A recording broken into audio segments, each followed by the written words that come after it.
was it a conscious decision to be like, actually, you know what? That's crazy. I'm going to start calling myself an artist, or was it just a natural thing? Um, it had a lot to do with, it's funny, this is an interesting subject because it's pretty relevant. I draw this character. It's this thing I draw. I've drawn it for as far back as I can remember. And this little silly character that I draw, um, he has been in my life forever. Like it evolved as a doodle. And so I was doing art, Mhm. painting, doing graffiti when I was younger, and graphic design and art upon art upon art. And I had this little character that I drew, and he never made it onto anything. Highly unlikely that it would appear on any of my product, which I had product like everywhere. I mean, all over the planet. And whether it was product I had designed from like fashion or skateboard graphics, I mean, you name it, I was designing it and doing it. And, yeah, and I didn't consider myself an artist, which as I talk about it sounds a little odd.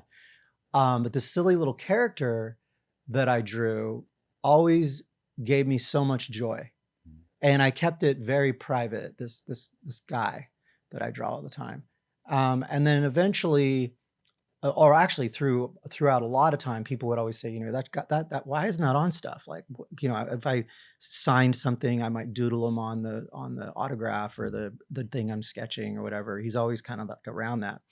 But the reason I bring it up is that maybe 10 years ago, it started kind of getting out there more. And I really enjoyed doing it on other canvases and started creating it. And then I was like, I love this thing so much, this silly character, that I wish I could almost I wish this was my job. Because it was a strange thing. And if I tell this story, people think I'm crazy. I was like, I wish I could just draw this guy all day. This is so easy and it's so fun and it means so much and so simple and it tells me so many things and other people so many things. This little stick figure guy, Mhm.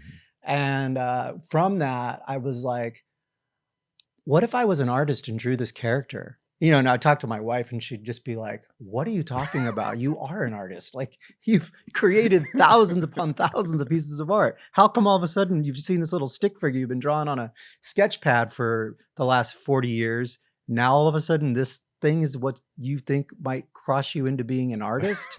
And I'm like, well, yeah, because I want to be like Charles Schwartz or Jim Henson, or, I think of these other things, and somehow I decided, I was like, I guess I'm an artist because of this character. If that makes any damn sense, I don't know. Dude, first of all, I'm dying to see this character now. I could draw it. Okay. I'll Okay. draw it later. Okay. Before you go, I got to see it. Yeah. No, it's cool. Like, do you mind if I share something about me? No, go right ahead. I'm a terrible guitar player. Okay.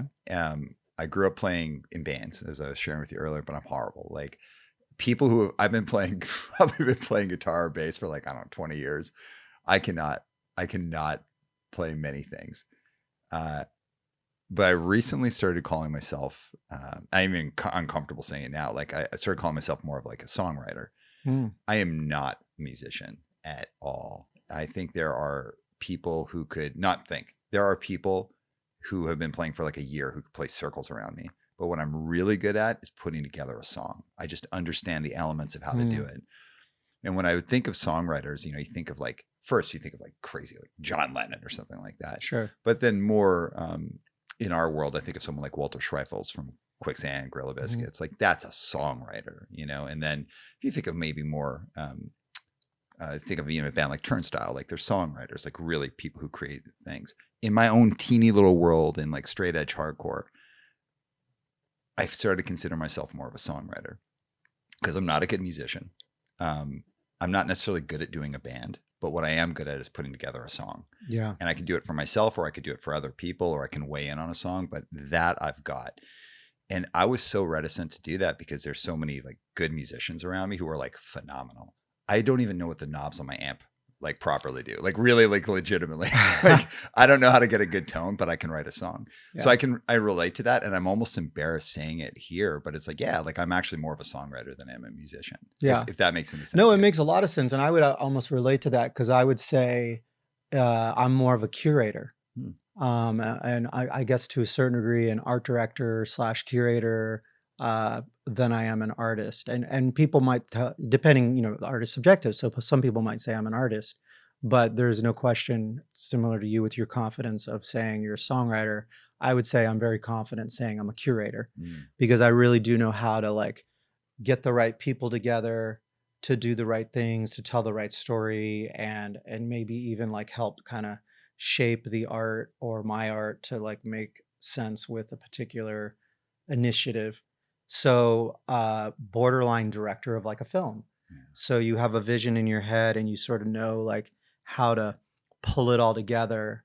And that's something it's funny, I feel comfortable saying that. So I can like, and by no means do I want to brag about this, but what I feel like I'm able to do, which is pretty much the story of my life, is think of something completely absurd that is very abstract.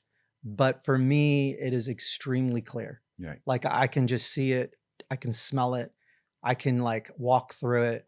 If it was a closet in the room, I could open the closet of it and see how well it was organized, and even see the plumbing and the electrical, and even what it looks like when you walk into the room and just surf on the surface. I can see it. Can see it from an aerial view. And then I'm able to like almost dissect it on every level. And then most people are like, that's insane. Like what you're thinking of. But I'm kind of like, because I'm almost describing on the surface level. Right. So they're just seeing the surface of it and like, that's pretty crazy. And I'm like, no. I've got the blueprints in my brain. I don't say this to the person, but in my brain, I'm like, I see it top to bottom, the foundation, every level of this idea. And therefore it might take 5 years for that to materialize, but I can almost like see the map to get there. And I'm very, very impatient, which is a part of the problem of seeing that far into the future, or seeing what you might want to see materialize.